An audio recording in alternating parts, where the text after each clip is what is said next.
시청자 여러분 안녕하십니까? 뉴스9 윤정호입니다. 이재명 민주당 대표의 공직선거법 위반 항소심 재판이 오늘로 끝났습니다. 선고만 남았는데요. 이 대표와 검찰은 1심에서 유죄를 선고받은 쟁점을 놓고 상당히 긴 시간 자신들의 주장을 이어갔습니다. 윤석열 대통령 탄핵 심판과 맞물려 어느 재판이 먼저 끝나느냐가 많은 관심을 모았는데 재판부가 선고일을 다음 달 26일로 지정하면서 윤 대통령 심판 결과가 먼저 나올 가능성이 커졌습니다. 만약 탄핵이 인용돼 조기 대선이 있을 경우 이 대표의 최종심은 현실적으로 선거 전까지 나오지 않을 수 있습니다. 또 다른 불확실성이 생기게 되는 셈입니다. 오늘 항소심에서 검찰은 1심과 마찬가지로 징역 2년을 선고해달라고 요청했는데 이 대표의 항변이 2심 재판부에게 통할지 지켜볼 일입니다. 오늘 재판 내용부터 유무죄를 가릴 쟁점까지 하나하나 짚어보겠습니다. 먼저 한지은 기자의 보도입니다. 이재명 더불어민주당 대표가 공직선거법 위반 결심 공판에 출석합니다. 세상의 이치라고 하는 게 다 상식과 원칙대로 가게 돼 있습니다. 법원이 잘 가려낼 겁니다. 이 대표는 당선 무효형인 징역 1년에 집행유예 2년을 선고한 1심 판결에 불복해 항소했었습니다. 이 대표는 민주당 대선 후보였던 2021년 12월 대장동 사업 핵심 실무자 고 김문기 씨를 모른다고 하고 백현동 부지 용도 변경이 국토부의 협박 때문이라고 말해 허위사실 공표 혐의로 재판을 받아왔습니다. 검찰은 결심 공판에서 이 대표 자서전 중 거짓말 역시 국민과 자신에게 씻을 수 없는 상처를 남긴다. 나는 그런 정치인을 사기꾼이라 부른다는 대목을 인용했습니다. 그러면서 거짓말로 유권자의 선택을 왜곡한 사람에게는 지위고하를 막론하고 공정한 처벌이 반드시 필요하다며 징역 2년을 구형했습니다. 이 대표는 오래된 기억은 안개 속에서 사물을 바라보는 것처럼 희미하다며 100만 도시 시장이 하는 일은 기억하지 못할 정도로 많다고 했습니다. 국토부 협박 발언에 대해선 국토부가 공무원들을 불러서 괴롭힌다고 하니 그렇게 말한 것이라며 다만 협박은 과한 표현이고 압박이었다고 했습니다. 재판부는 다음 달 26일 오후 2시에 선고하기로 했습니다. TV조선 한지은입니다. 검찰은 대장동 개발 사업 핵심 실무자였던 고 김문기 씨를 몰랐다는 이 대표의 발언이 허위라고 주장했습니다. 이 대표는 생방송 중 즉흥적으로 한 발언이고 기억을 허위 사실이라고 처벌할 수 없다는 취지로 무죄를 주장했습니다. 정준영 기자입니다. 지난 2015년 성남시장이던 이재명 대표와 유동규 전 본부장, 고 김문기 전 처장이 뉴질랜드 출장에서 찍은 사진입니다. 김 전 처장과 함께 골프를 친 증거로 제시됐지만 이 대표는 지난 대선 때 조작이라고 했습니다. 마치 제가 골프를 친 것처럼 사진을 공개했던데 제가 확인을 해보니까 전체 우리 일행 단체 사진 중에 일부를 떼내가지고 이렇게 보여줬더군요. 조작한 거죠. 1심 재판부는 일반 선거인 입장에선 김문기와 골프를 치지 않았다고 받아들였을 것이라며 유죄로 봤습니다. 다만 김문기를 몰랐다는 발언은 무죄로 판단했는데 검찰은 항소심에선 김 전 처장과 골프를 치지 않았다, 기소된 후 알게 됐다 등 공소 사실을 구체화해 유죄를 주장했습니다.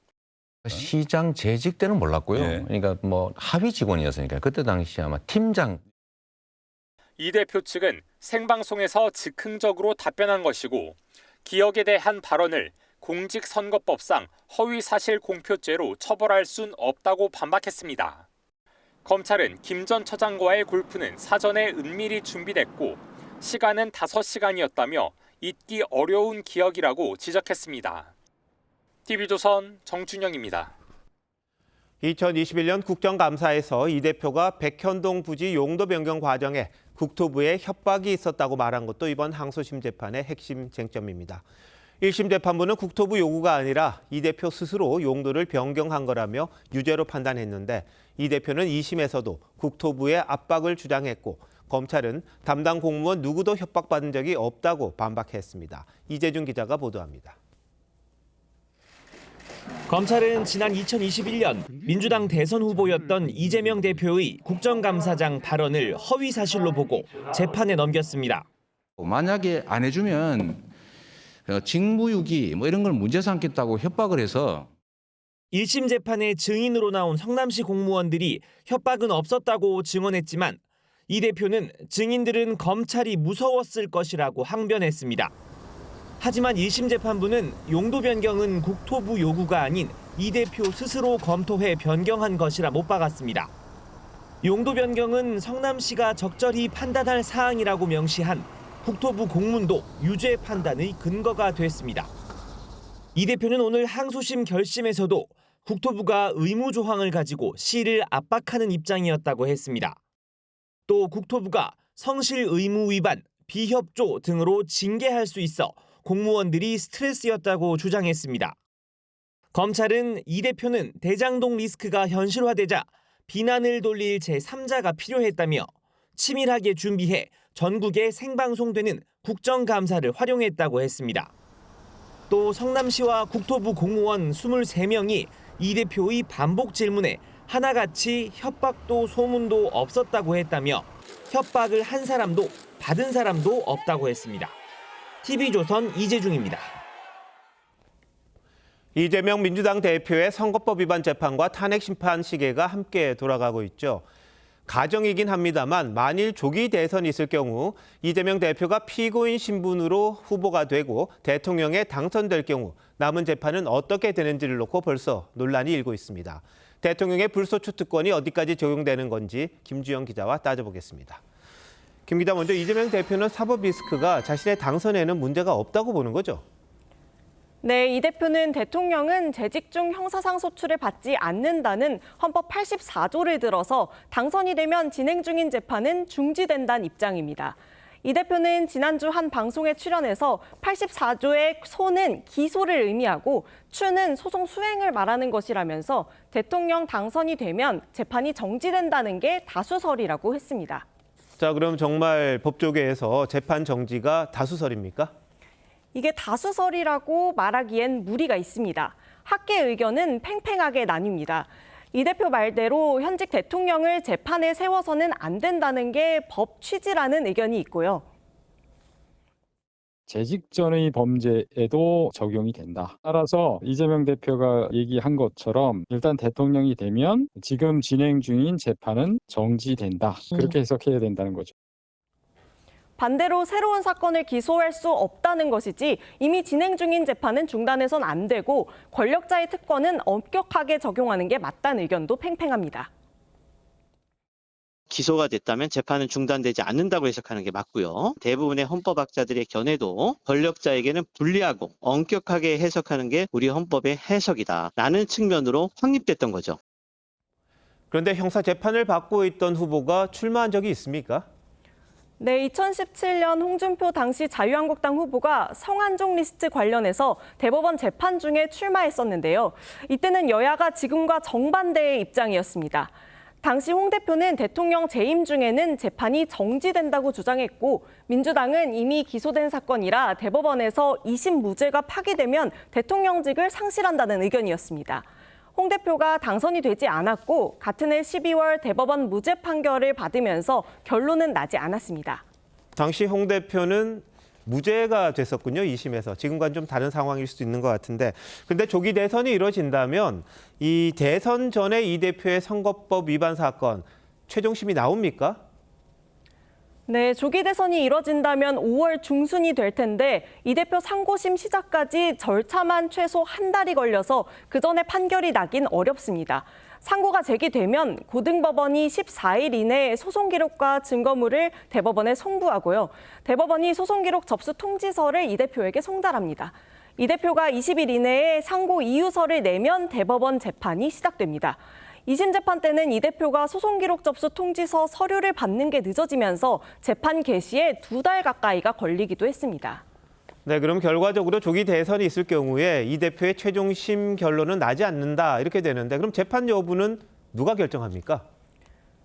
네, 법조계에선 결국 이런 상황이 벌어지면 3심을 맡게 되는 대법원 재판부가 1차적으로 결정하게 될 거라고 봤습니다. 다만 학계 의견이 나뉘는 데다 판결에 따라 국정 공백이 생길 수도 있는 상황이라 재판부가 어떤 판단을 내릴지는 지켜볼 상황입니다. 네, 이렇게 만약을 가정해서 이렇게 따져보는 걸 보면 정말 비정상적인 상황이다 이렇게 볼 수 있는데 재판부가 빨리빨리 결론을 내리는 게 법 정의에도 맞지 않나 싶기도 하네요. 김 기자, 잘 들었습니다.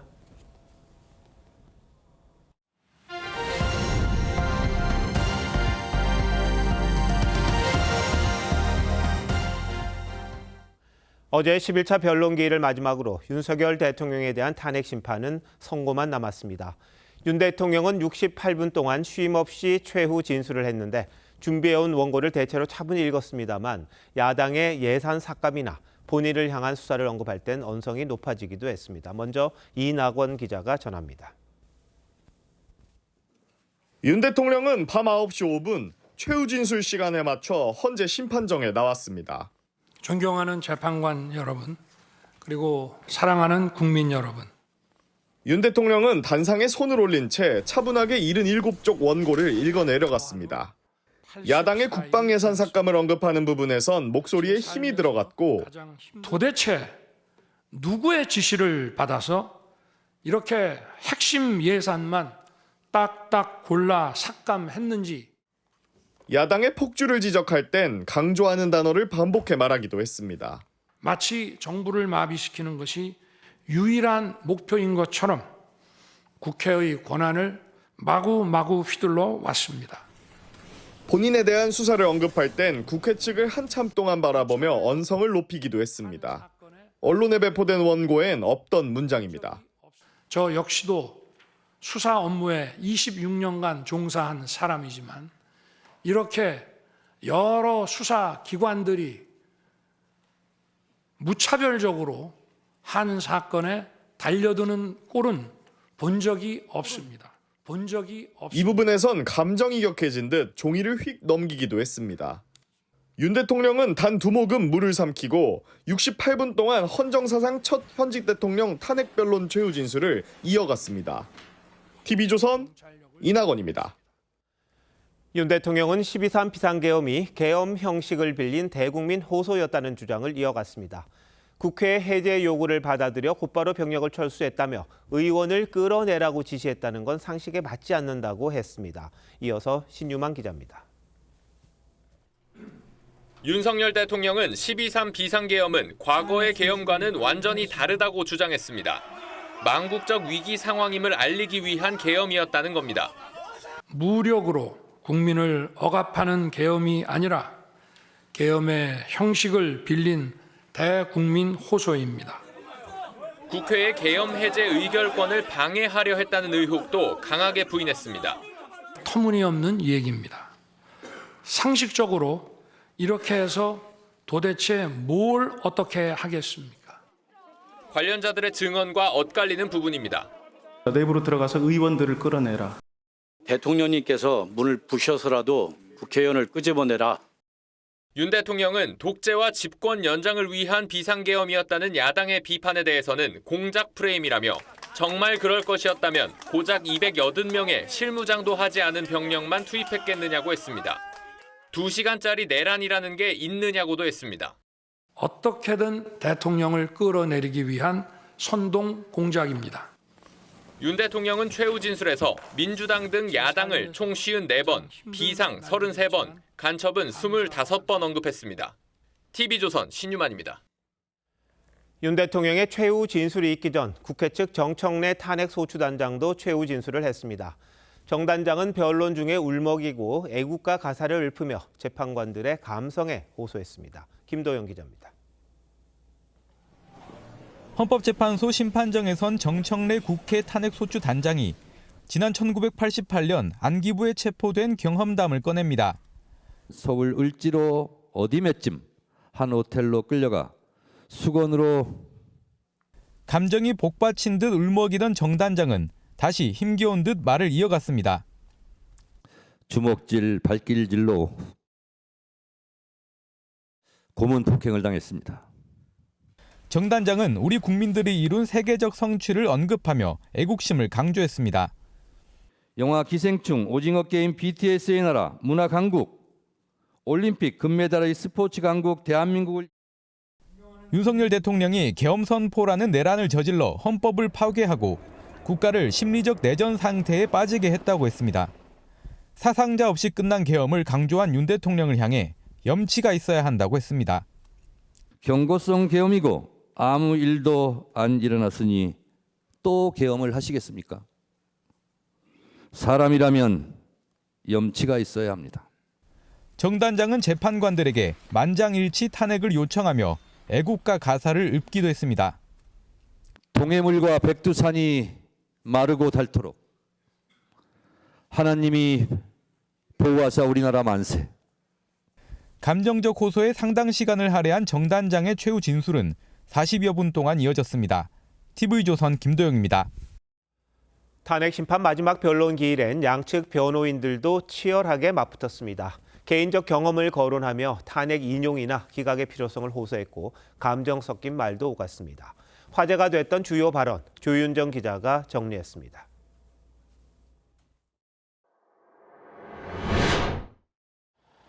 윤 대통령 측 김계리 변호사는 비상계엄을 보고 국가 위기 상황을 깨달았다고 했습니다. 아이와 함께하려고 비워둔 시간을 나누어 이 사건에 뛰어들게 되었습니다. 저는 계몽되었습니다.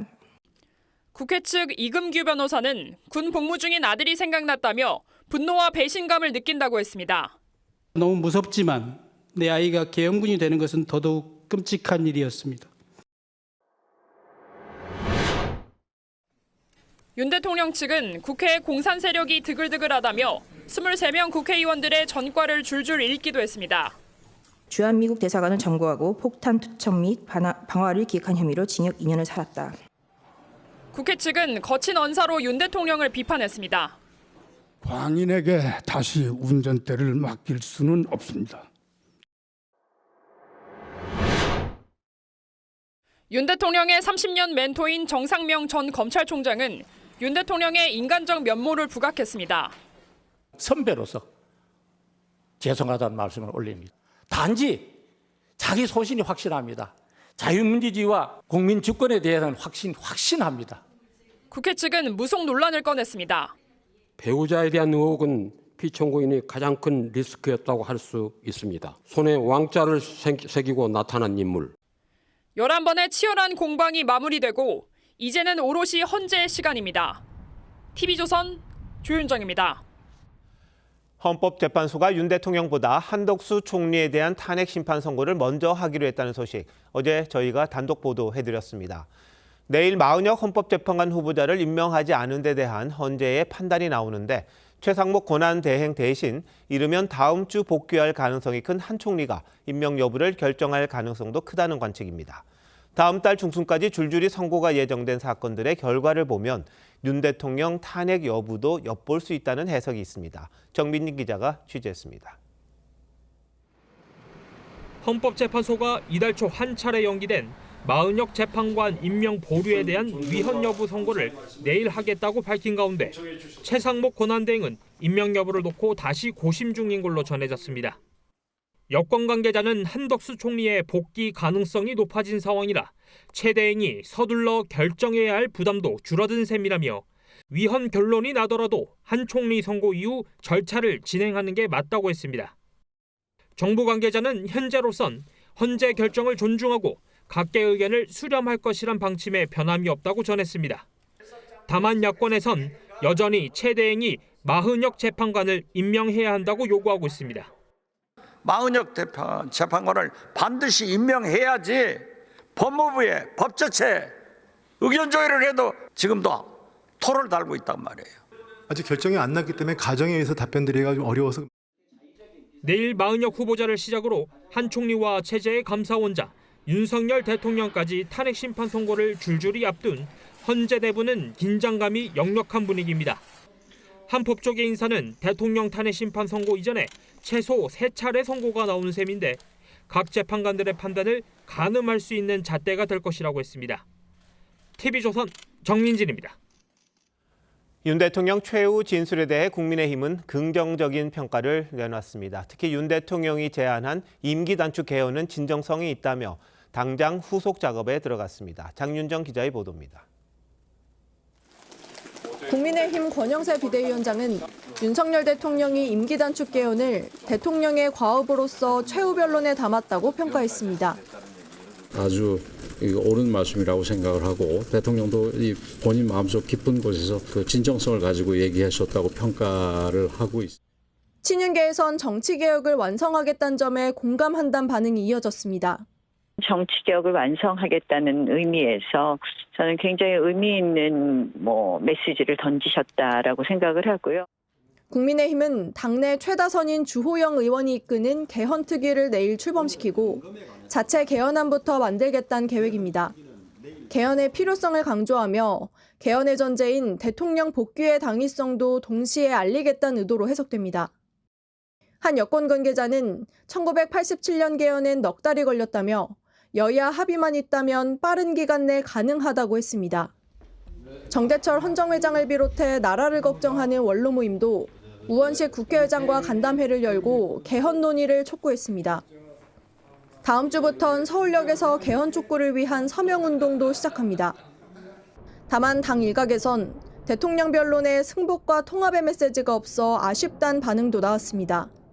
헌재 결과에 따른 승복이라든지 분열이 예상되는데 거기에 대한 국민 통합이 없었다라는 점은 좀 아쉬운 점인 것 같습니다. 비주류인 김상욱 의원은 당내 의원 중에선 이례적으로 만장일치 파면을 주장했습니다. TV조선 장윤정입니다. 민주당은 윤 대통령이 마지막 진술에서도 거짓말만 늘어났다며 조속한 파면을 촉구했습니다. 그러면서 대여 공세 대상을 여권의 잠재적 차기 주자들로 삼는 분위기가 감지됐는데 야당 움직임은 황정민 기자가 정리했습니다. 윤석열 대통령 최후 변론 하루 뒤 열린 민주당 최고위원 회의는 흡사 윤 대통령 성토장과 같았습니다. 마지막까지 거짓말과 궤변으로 일관한 윤석열은 구제불능입니다. 윤 대통령이 비상계엄 선포에 대한 반성 없이 야당 탓과 색깔론으로 일관했다며 헌법재판소에 조속한 파면을 촉구한 겁니다. 아직도 빨갱이 타령입니까? 지겹지도 않습니까? 1시간짜리 대국민 헛소리로 국민을 우롱했습니다. 내부적으로는 명태균 의혹을 고리로 차기 여권 주자들을 향한 견제도 본격화하고 있는데 민주당은 지난주 홍준표 대구시장에 이어 오늘은 오세훈 서울시장을 겨냥한 녹취록을 공개했고 법사위에선 명태균 특검법을 야당 주도로 통과시켰습니다. 박찬대 원내대표는 개혁신당을 비롯한 5개 야당 원내대표들과 함께 한 목소리로 명태균 특검법의 본회의 통과를 촉구했는데 이 자리에선 한동훈 전 대표를 향해 결단을 촉구하는 주장도 나왔습니다. 한동훈 전 대표가 본인이 대선 후보로서 나서려고 한다면 본인을 지지하는 의원들을 꼬고 저는 결단을 해야 된다고 생각합니다. 명태균 특검법이 사실상 오세훈, 홍준표 시장을 겨냥하고 있는 만큼 친한계의 찬성표를 촉구하며 여당 내부 균열을 시도하려는 전략으로 풀이됩니다. TV조선 황정민입니다.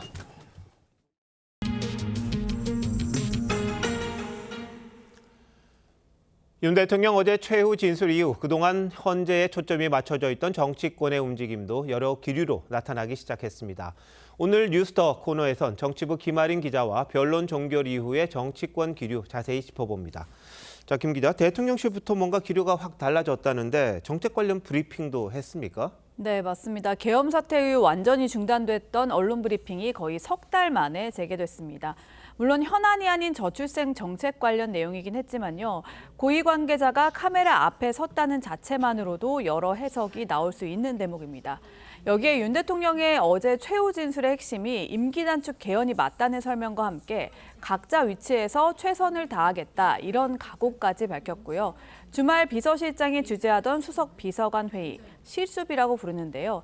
이것도 계엄 사태 이전처럼 매주 열기로 했습니다. 네, 뭔가 이게 적극적으로 움직인다 이런 취지 같아요. 윤 대통령도 어제 직무 복귀를 전제로 임기 후반 계획을 밝혔습니다. 대통령실이 곧바로 보조를 맞추는 모습인데 이건 어떻게 해석됩니까? 네, 정책 관련 브리핑도 일회성 이벤트가 아니라 앞으로 계속한다고 하고요. 사실상 탄핵 기각이나 각하를 전제로 업무 정상화에 나선 거란 해석도 나옵니다. 이번 주말 3.1절 집회를 계기로 윤 대통령 지지층 결집이 최고조에 다다를 거란 전망이 나오는데요.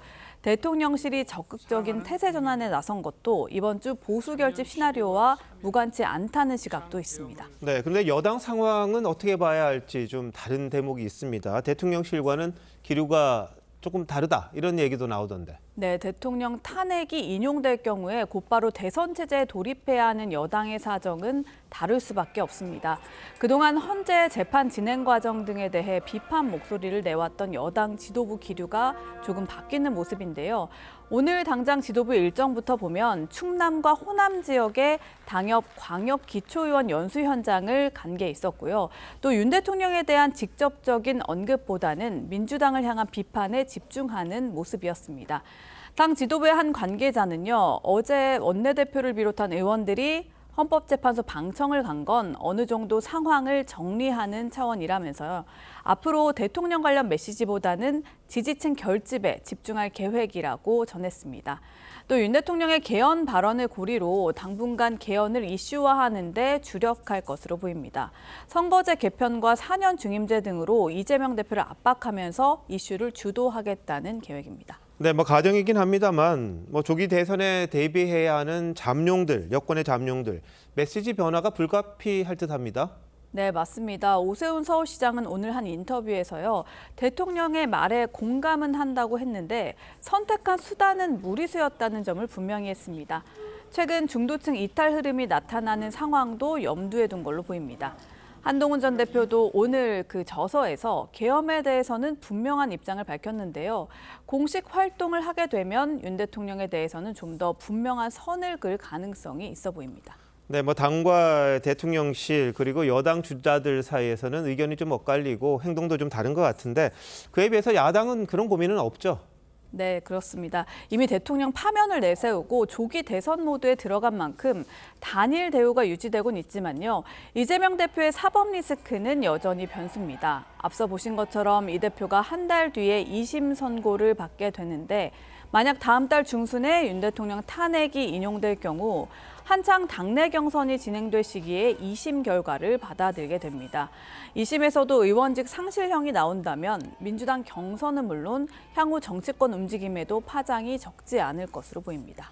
네, 어떤 형식이든지 간에 민주당에서는 대법원까지는 가지 않을 거다 이런 이야기를 하다 보니까 이 후보가 누가 될지는 대충 정해진 게 아니냐 이런 이야기가 나옵니다. 다만 여권에서 어떤 식의 이 행동이 있을지는 좀 지켜봐야겠군요. 변수가 많네요. 김 기자, 잘 들었습니다.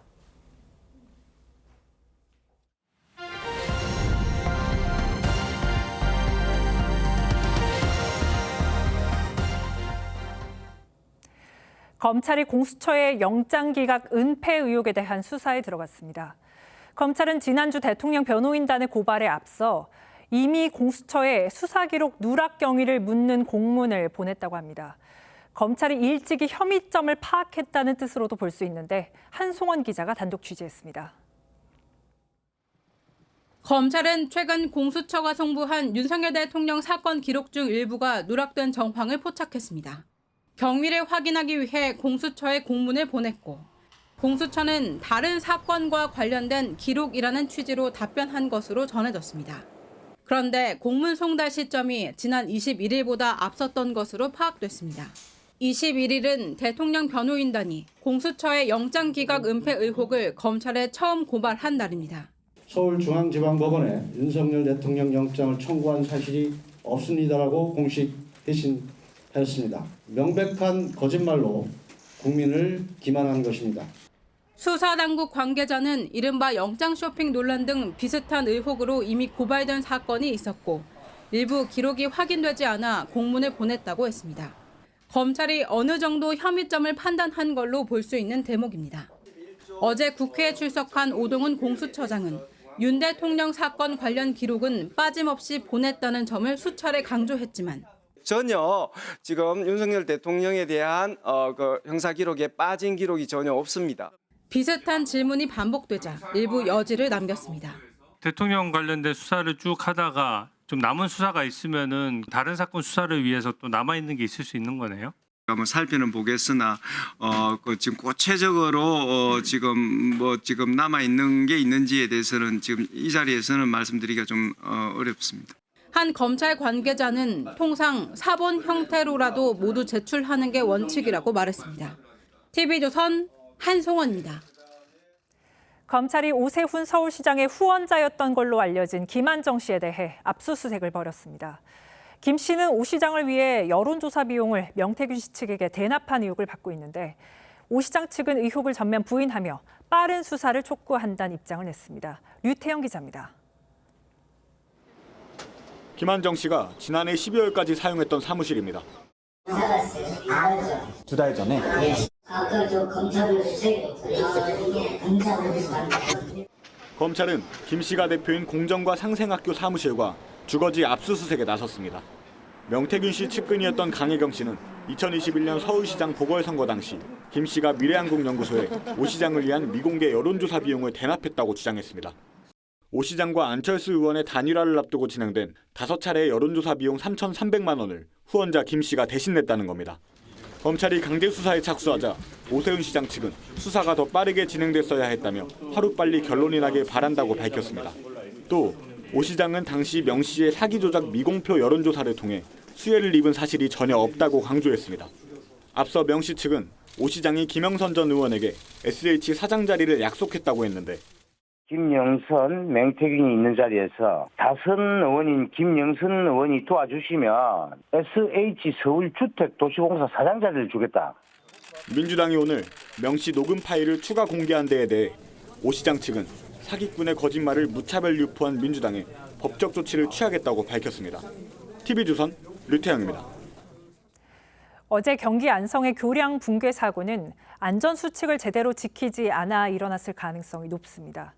경찰은 시공사와 하청업체를 상대로 원인 조사에 나섰고 주민들은 추가 사고가 일어날까 불안을 호소하고 있습니다. 김준석 기자가 취재했습니다.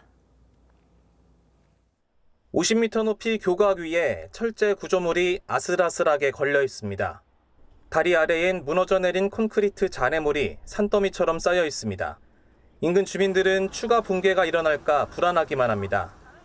솔직히 작업할 때는 알아서 하겠지 생각을 했는데 왜 저렇게 되고 나니까 저 다리는 안전한가.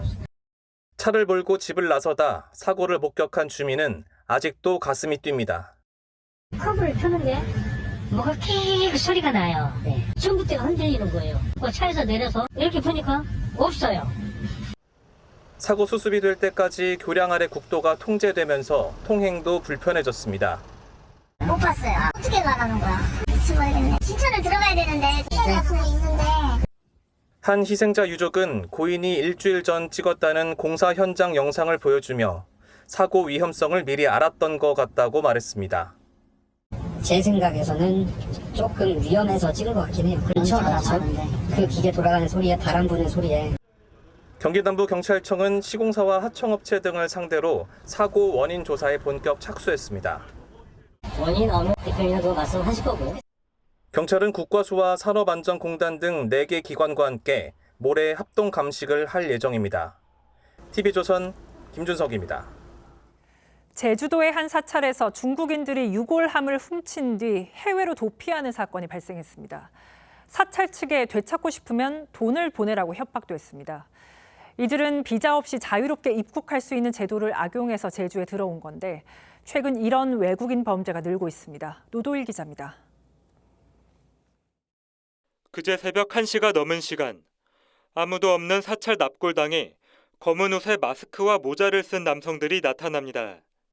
불상 아래 납골함 진열장 문을 만지작거리더니 잠시 뒤 무언가 가득 든 가방을 메고 유유히 빠져나갑니다. 유골함 6개를 훔친 이들은 사찰 측에 SNS로 유골함 영상을 보내고는 돌려받고 싶으면 200만 달러를 내놓으라고 협박했습니다. 경찰은 일당이 보낸 영상을 분석해 사흘간 수색한 끝에 사찰에서 1.5km 떨어진 야산 2곳에서 유골함 6개를 찾아냈습니다. 협박을 해서 금품을 갈취한 이후에 또다시 재협박을 하기 위해서 2개소로 분산 보관했을 걸로 추정하고 있습니다. 경찰 조사 결과 일당은 지난 18일 비자 없이 제주도에 들어온 중국인들이었습니다. 사찰을 수차례 답사해 범행을 계획했고 유골함을 훔친 뒤 당일 야산에 숨기고는 바로 캄보디아로 출국했습니다. 경찰은 특수절도와 유골 영득 혐의로 인터폴에 이들의 수배를 요청할 예정입니다. TV조선 노도일입니다. 여성들을 뒤쫓던 50대 남성이 신고를 받고 출동한 경찰에게 흉기를 휘둘렀습니다. 공포탄에도 위협을 멈추지 않던 남성은 경찰의 총에 맞아 숨졌고 이 경찰도 크게 다쳤습니다. 박건우 기자입니다. 인적이 드문 어두운 골목길을 여성 2명이 걸어갑니다. 그 뒤를 쇼핑백을 든 한 남성이 따라갑니다. 여성들이 눈치챌까 잠시 서서 주변을 둘러보고 다시 쫓아갑니다. 잠시 뒤 여성들의 신고를 받고 출동한 경찰들이 순찰차에서 내려 다가가자 남성이 흉기를 든 채 한 경찰관에게 달려듭니다. 발차기로 남성을 넘어뜨리며 위기를 넘긴 경찰관. 권총을 꺼내들고 제지하려 해보지만 남성의 위협은 계속됩니다. 그러다 갑자기 남성이 뒤로 넘어집니다. 총소리가 팡팡 세번 나. 제가 나가보려다가 무서워서 옷도 입어야 오고 그래서는 안 나갔는데. 복부에 실탄 3발을 맞은 50대 남성은 대학병원으로 이송됐지만 새벽 4시쯤 숨졌습니다. 경찰도 목과 얼굴을 심하게 다쳐 응급수술을 받았습니다. 수술 저기서 하실 예정이에요. 생명에는 그냥 묻히시고 얼굴 쪽에 많이 나요. 경찰은 공포탄을 쐈는데도 남성이 흉기를 들고 계속 달려들어 실탄을 쏠 수밖에 없었다고 밝혔습니다. TV조선 박고루입니다. 최근 어선 사고가 잇따라 발생하고 있습니다. 희생자 대부분 구명조끼를 입지 않은 상태였습니다. 의무사항이 아니고 조업하는데도 불편해서 잘 입지 않는다고 하는데 구명조끼가 얼마나 중요한지 김태준 기자가 직접 체험했습니다. 2주가 지났지만 승선원 5명이 여전히 실종 상태인 부안 어선 화재 사고. 당시 선원들은 구명조끼를 입지 않은 상태였습니다. 조업하기에 불편한 데다 2톤 이상의 어선은 착용이 의무사항도 아니기 때문입니다. 착용을 했을 때 좀 뭔가 활동성이 좀 제한된다는 그런 단점이 있습니다. 하지만 사고로 바다에 표류할 때 구명조끼는 생존에 필수적입니다. 구명조끼를 입으면 바닷속 깊이 빠지지 않고 풍랑이 거셀 때도 물속으로 가라앉는 걸 막아줍니다. 구명조끼를 착용하면 풍랑주의보급 3m 파도에서도 이렇게 버티며 구조를 기다릴 수 있습니다. 체온도 더 오래 유지할 수 있게 해줍니다. 13도에서는 1시간을 버티기 힘듭니다. 그런데 구명조끼를 입으면 그 배로 버틸 수가 있습니다. 정부는 인명사고 예방을 위해 착용이 간편한 팽창식 구명조끼를 지원하는 방안을 계획하고 있습니다. TV조선 김태준입니다.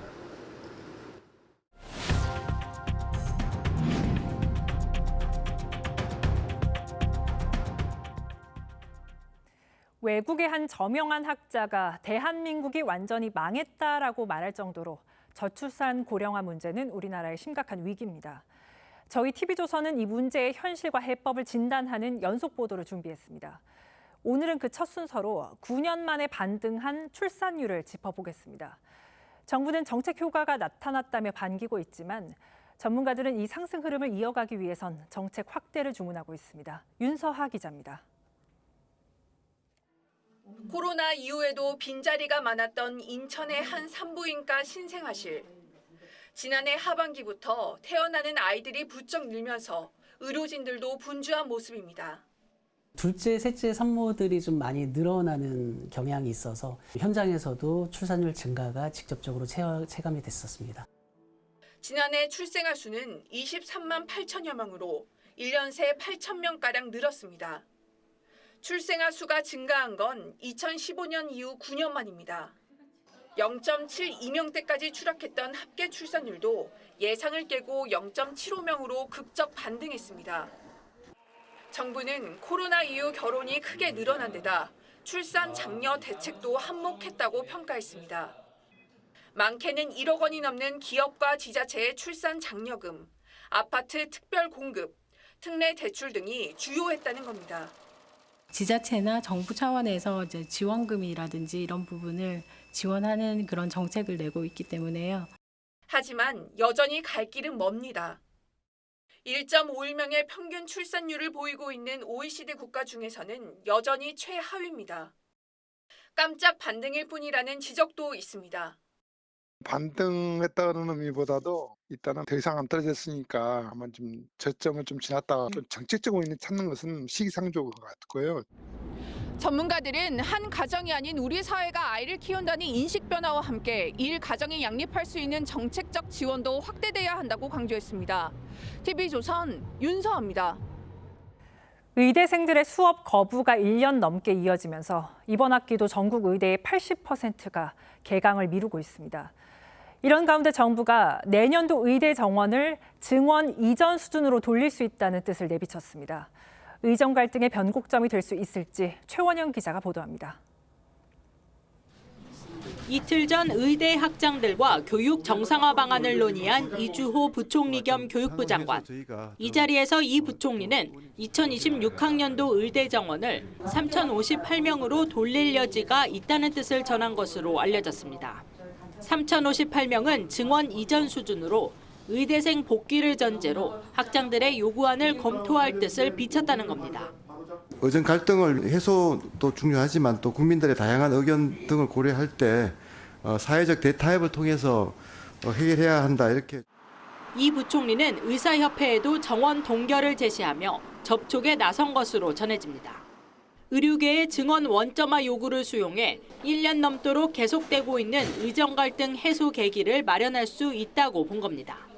복지부도 의료인력추계위원회를 독립성이 강화된 별도 합의기구로 설치하는 방안을 추진하는 등 의료계 요구를 최대한 수용하려 하고 있습니다. 하지만 의사협회는 공식적으로 제안받은 안이 없다고 밝히며 증원 논의보다 교육 정상화 대책이 우선돼야 한다고 강조했습니다. 지금 이사 2호학번이 겹치게 된 이런 교육의 문제를 어떻게 해결할 수 있는지 마스터 플랜을 제시가 된 다음에 정원을 얘기하겠다고 저희가 기다리고 있는 중인데. 환자단체와 시민단체도 밀실 합의를 통한 정원 동결은 안 된다며 비판의 목소리를 높이고 있습니다. TV조선 최은영입니다. 한동훈 전 국민의힘 대표가 사실상 활동을 재개했습니다. 계엄 당시 상황을 담은 책을 출간하면서인데 계엄 선포엔 동의하지 않으면서 일부 행동에 대해선 성급했다고 부족함을 인정했습니다. 오세훈 서울시장, 홍준표 대구시장은 어제 윤석열 대통령의 최후 변론에 대한 입장을 내놨는데 이채림 기자가 알아봤습니다. 한동훈 전 대표는 계엄 선포 8일 뒤 나온 윤석열 대통령의 대국민 담화 직후 의총장에서 내란 자백이라고 교정했다가 의원들과 고성을 주고받았습니다. 지금의 상황을 합리화하고 사실상 내란을 자백하는 취지의 내용이었습니다. 한 전 대표는 저서에서 사전에 준비된 발언이 아니었다. 그 시점에 말하지 않았으면 좋았을 거란 생각이 든다며 부족했다고 반성했습니다. 또 탄핵에 찬성하는 건 굉장히 고통스러운 결정이었다며 윤 대통령 지지자들에게는 진심으로 미안하게 생각한다고도 했습니다. 하지만 계엄이 계몽 목적이었던 윤 대통령 측 주장에 대해선 국민은 계몽해야 할 대상일 수 없다며 경고성이라거나 계몽령이란 설명은 이해하기 어렵다고 했습니다. 한 전 대표는 다음 주 북콘서트를 시작으로 공식 활동을 시작할 계획입니다. 오세훈 시장은 전문가들과 안보 포럼을 열고 강한 대한민국만이 평화를 지킬 수 있다며 핵무장 준비 필요성을 재차 언급했습니다. 한국도 최소한 일본 수준의 핵 잠재력을 확보해서 우리 스스로 방어할 수 있는 선택지를 갖춰야 한다 이렇게 생각합니다. 윤 대통령 최후 진술에 대해선 심정적으로는 이해한다면서도 선택한 수단은 무리수였다고 했습니다. 홍준표 대구시장은 정치가 실종된 건 대결 정치, 진영 논리에 갇혔기 때문이라며 윤 대통령이 대결 정치를 청산하겠다고 한 건 높이 살만하다고 했습니다. TV조선 이채리입니다.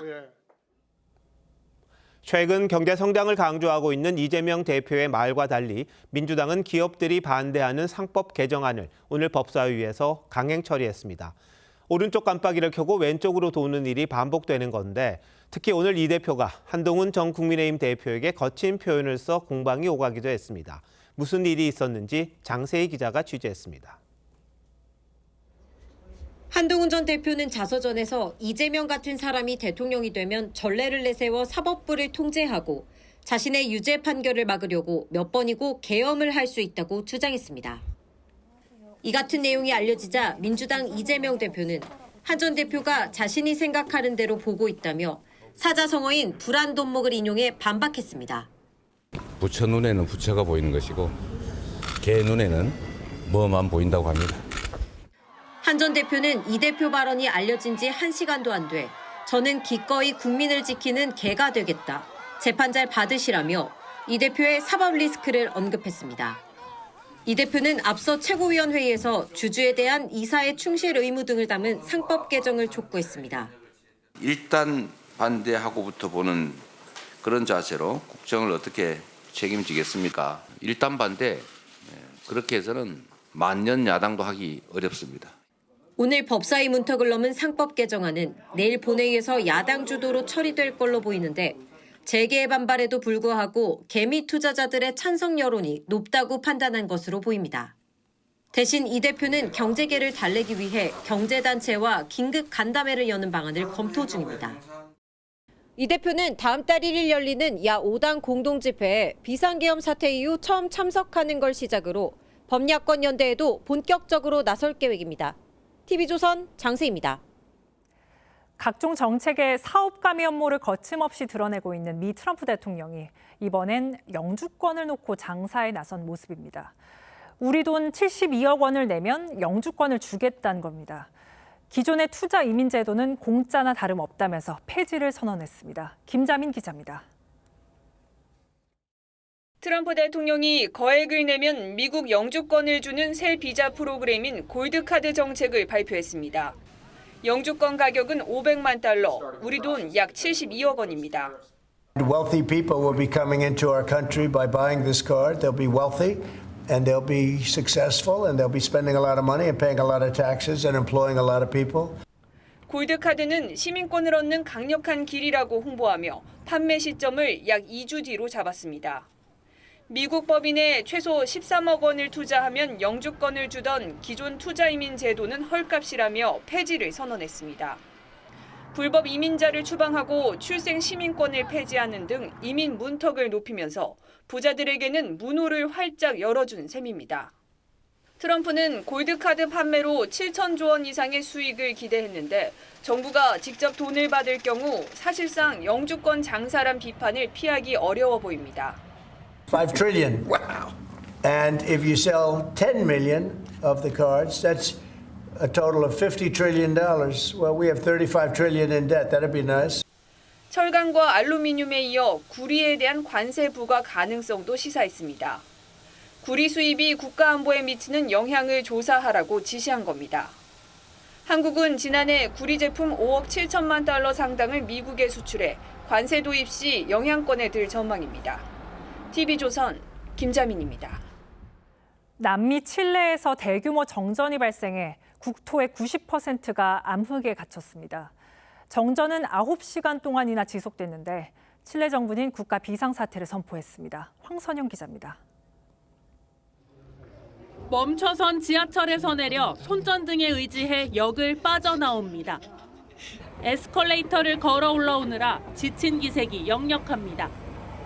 꺼진 신호등을 수신호로 대신해보지만 도로는 금세 꽉 막힙니다. Pero ya llevamos como 5 horas acá, esperando el micro. Estamos sentados aquí como más de 3 horas porque está lleno si tú te fijas para allá. 밤이 되자 도시는 암흑으로 뒤덮입니다. 소형 발전기로 버티던 식당과 상점들도 결국 문을 닫습니다. Corte de luz a partir de las 3 de la tarde, con lo cual no tuvimos nada de corriente y tuvimos que esperar, de hecho tuvimos que recién. 현지 시간 25일 수도 산티아고를 비롯한 칠레 전역 90%가량의 전기 공급이 끊겼습니다. 제주에서 싱가포르 거리와 맞먹는 길쭉한 국토 약 4,300km가 사실상 마비된 겁니다. 정전은 오후 3시 16분쯤 발생해 9시간이나 지속됐습니다. 자정 무렵 90%가 복구됐지만 한때 세계 최대 구리광산인 에스콘디다의 작업이 모두 중단되기도 했습니다.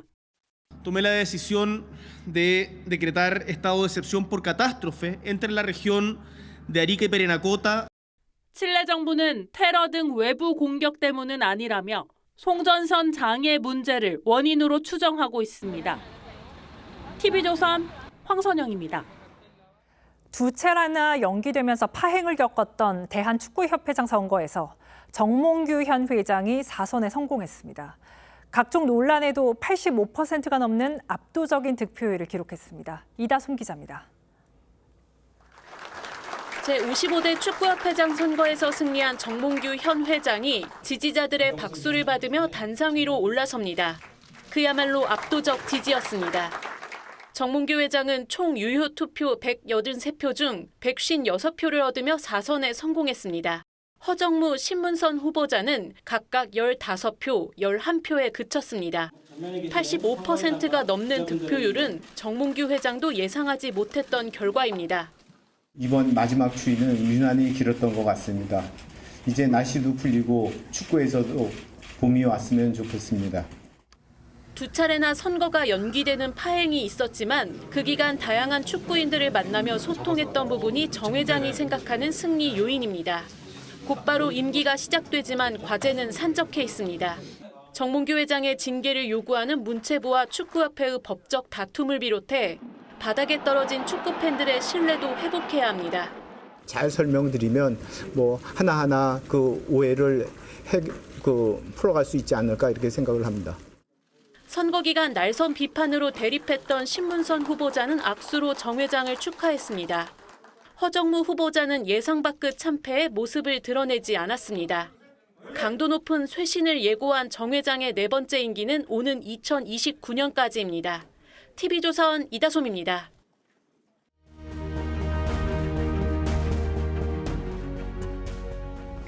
How can a country come apart like this?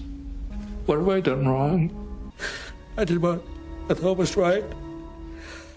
리처드 닉슨 전 미국 대통령의 전기를 그린 올리버 스톤 감독의 영화 닉슨입니다. 워터게이트 사건으로 궁지에 몰린 닉슨은 사임을 결정합니다. 백악관의 한 방에서 무릎을 꿇은 닉슨. 한편으론 국가를 걱정하며 자신의 진실을 신에게 호소합니다. 윤석열 대통령이 어제 헌법재판소에서 탄핵 심판 최후 변론을 했습니다. 비상계엄을 왜 하지 않을 수 없었는지 그 정당성을 강조했습니다. 비상계엄의 목적이 망국적 위기 상황을 알리고 헌법 제정 권력인 주권자들께서 나서 주시기를 호소하는 것이었는데 국가가 얼마나 위기인지 그 실상도 자세히 설명했습니다. 거대 야당이 줄탄핵, 입법 폭주, 예산 폭거로 국가 기능을 마비시킨 게 바로 헌정 질서를 붕괴시킨 국헌 문란이라고 했습니다. 그리고는 대통령직에 복귀하면 87년 체제를 개혁하는 임기 단축 개헌을 하겠다고 약속했습니다. 대통령의 무소불위 권력에 대한 우려도 큽니다만 최근 불거진 거대 야당의 입법 독재도 제어할 장치가 필요하긴 합니다. 물론 아쉬운 점도 많았습니다. 국민 통합을 당부했으면 어땠을까요? 헌법재판소에 대한 불신이 크지만 어떤 결정이 나든 이를 인정하지 않았을 때 불거진 후폭풍을 대한민국 대통령으로서 감당해야 할 부분도 있기 때문입니다. That we here highly resolve that these dead shall not have died in vain. That this nation, under God, shall have a new birth of freedom, and that government of the people, by the people, for the people, shall not perish from the earth. 1863년 남북전쟁의 격전장인 게티스버그에서 링컨은 북부의 승리를 자축하지 않았습니다. 어제까지 피 흘리며 싸운 남부도 비난하지 않습니다. 서로 싸웠지만 미국은 위대한 이상 아래 하나라는 메시지를 내놓았습니다. 윤 대통령은 새로운 대한민국으로 도약하는 디딤돌이 될 수 있도록 모든 노력을 다하겠다고 마무리했었습니다. 그 속에 깊은 뜻이 있을 거로 봅니다. 민주당도 마찬가지 헌재 결정을 어떤 시기든 존중해야 합니다. 2월 26일 윤정호의 앵커 칼럼 대한민국은 하나였습니다.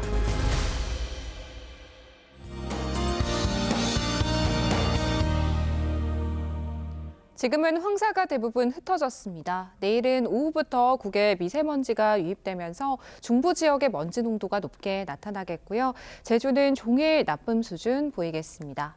내일부터 주말까지 대부분 지역의 낮 기온이 10도를 웃돌며 포근하겠습니다. 다만 크게 나는 일교차를 조심하셔야겠습니다.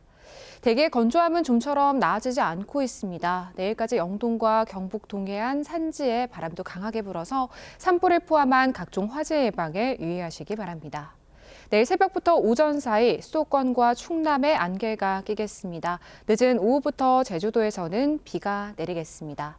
내일 출근길 서울이 영하 1도, 안동 영하 7도로 오늘보다 기온이 낮아지는 곳이 많겠습니다. 낮 동안엔 서울이 13도, 광주 15도, 대구 16도까지 크게 오르겠습니다. 모레 충청 이남과 제주에 비가 내리겠고 3일절부터 대체 공휴일까지 전국에 눈비가 내리겠습니다. 날씨였습니다. 2월 26일 수요일 뉴스9 마칩니다. 시청해주신 여러분 고맙습니다.